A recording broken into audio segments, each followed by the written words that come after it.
आज ही Doubtnut app download करें। Doubtnut पर होगा अब आपके सभी मैथ्स, केमिस्ट्री, फिजिक्स और बायोलॉजी डाउट्स का सफाया। बस अपने क्वेश्चन की फोटो खींचो, उसे क्रॉप करो और तुरंत वीडियो सोल्यूशन पाओ। Download now. इस क्वेश्चन में बोल रहा है कि एक यूनिफॉर्म रोड ए बी है, ओके, जिसका मास कितना है एम है और लेंथ एल है, वह उसके मिड पॉइंट पर हिंट है, ओके। और लेफ्ट पार्ट जो ए सी है वहाँ लीनियर चार्ज डेंसिटी है माइनस लेमदा और राइट साइड में है plus lambda, okay. Lambda is a constant. फिर कह रहा है कि लार्ज नॉन कंडक्टिंग शीट है, ओके, जिसका यूनिफॉर्म सरफेस चार्ज डेंसिटी कितना है, सिग्मा है, ओके। तो क्या है सिग्मा है, तो फिर क्या होगा कि इसके इस साइड में, राइट साइड में क्या करेगा, इसका इलेक्ट्रिक फील्ड कितना होगा राइट की तरफ, sigma by 2 epsilon not, okay, ठीक है। तो एल्सो अगर यह कंडक्टिंग रहता तो शायद सिग्मा बाई एप्सिलॉन नॉट होता है, तो अभी तो यहाँ नॉन कंडक्टिंग है तो सिग्मा बाई 2 एप्सिलॉन नॉट होगा, okay. Is also present near the rod. Initially the rod is kept perpendicular to the sheet. Initially जो है वह सीट के परपेंडिकुलर में रोड है, बाद में क्या हम करते हैं कि इसको थोड़ा सा डिस्प्लेस करते हैं कुछ एंगल से, स्मॉल एंगल से, और फिर बताना है कि इस रोड जो है वह एस एच एम परफॉर्म करेगा, ठीक है, प्रूव करना है, और फिर उसका टाइम पीरियड बताना है, ठीक है। तो क्या होगा कि जब अगर हम मानते हैं कि यहाँ से थीटा एंगल पर टर्न होता है, अगर हम यहाँ से थीटा एंगल इसको इधर की ओर घुमा देते हैं क्लॉकवाइज डायरेक्शन में, ओके, यहाँ पर ए आ जाता है, यहाँ सी और यहाँ बी आ जाता है, तो उस केस में क्या होगा कि इस पर इधर पॉजिटिव चार्ज है, ठीक है, तो इस पर इलेक्ट्रिक फोर्स इधर की तरफ लगेगा, और यहाँ पर वाला का इलेक्ट्रिक फील्ड फोर्स इधर की तरफ लगेगा क्योंकि यहाँ निगेटिव चार्ज है, ठीक है। और फिर क्या होगा कि इस पॉइंट के बाद जो टॉर्क होगा वह इस डायरेक्शन में होगा, एंटी क्लॉकवाइज डायरेक्शन में, मतलब कि वह मीन पोजीशन की तरफ होगा।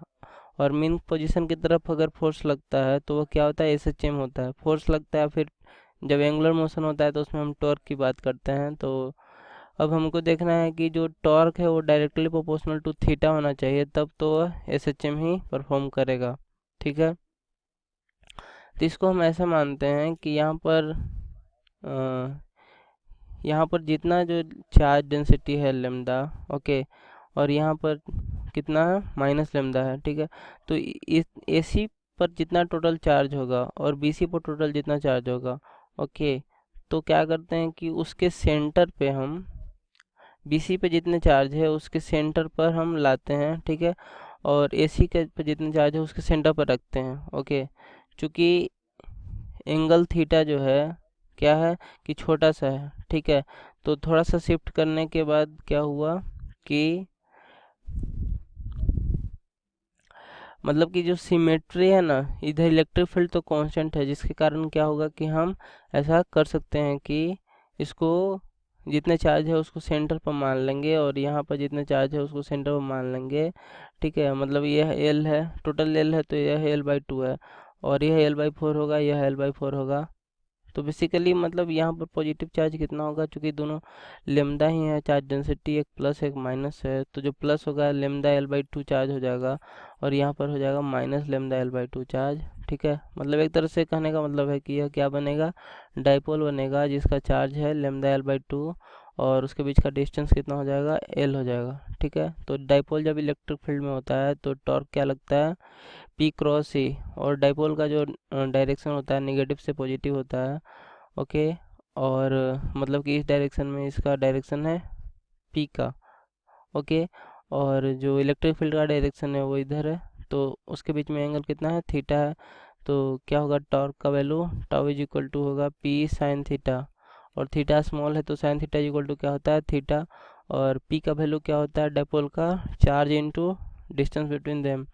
तो चार्ज कितना है लेमदा एल बाई 2, डिस्टेंस कितना है एल बाई, डिस्टेंस कितना है एल है, ठीक है, डिस्टेंस सॉरी एल बाई 2 है, ओके। ये हो गया इलेक्ट्रिक डाइपोल, और मतलब हाँ, और ई क्या है, सिग्मा बाई 2 एप्सिलॉन नॉट, ठीक है, और sine theta equal to theta हो गया, ठीक है। तो टॉर्क का वैल्यू हमारे पास ऐसा आ गया, ओके। अब क्या है कि इसका डायरेक्शन किधर की तरफ हुआ, एंटी क्लॉकवाइज, मतलब मीन पोजीशन की तरफ। और यह क्या हो रहा है कि और क्या हुआ कि यह थीटा के प्रोपोर्शनल है। इसका मतलब क्या हुआ कि यह एसएचएम करेगा। अब हमको टाइम पीरियड बताना है, तो टाइम पीरियड के लिए क्या करेंगे कि इसका मास दे रखा है,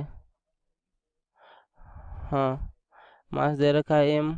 ओके, तो जो टाउ इज इक्वल टू क्या होता है, टाउ इज इक्वल टू होता है आई अल्फा। ओके, तो यहाँ हम आई अल्फा लिखेंगे।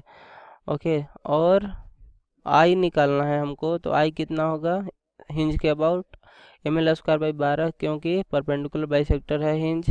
ठीक है, तो m l square by 12 into alpha is equal to कितना होगा, टी हो गया इज इक्वल टू हो गया lambda L square sigma by 8 epsilon not into theta. ठीक है, तो यहाँ से एल स्क्वायर कैंसिल हो गया। अल्फ़ा का वैल्यू क्या आ जाएगा, सॉरी यहाँ 2 टाइम्स कटेगा, 2 यहाँ 3 और फिर यह 3, सॉरी यह तो सिग्मा है, यह सिग्मा है, यह 6 नहीं है, यह सिग्मा है। ओके, 3 हुआ, तो basically alpha is equal to क्या हो गया 3 लेमडा सिग्मा थीटा बाई 2, यहाँ 2 है नीचे कैंसिल नहीं हुआ है। ओके, तो नीचे कितना हो गया 2 एप्सिलॉन नोट और वहाँ से एम आ गया, मतलब 2 एम एप्सिलॉन नोट। ठीक है, अल्फा का वैल्यू इतना हो गया। ओके, और अल्फा इज इक्वल टू होता है ओमेगा स्क्वायर इंटू थीटा।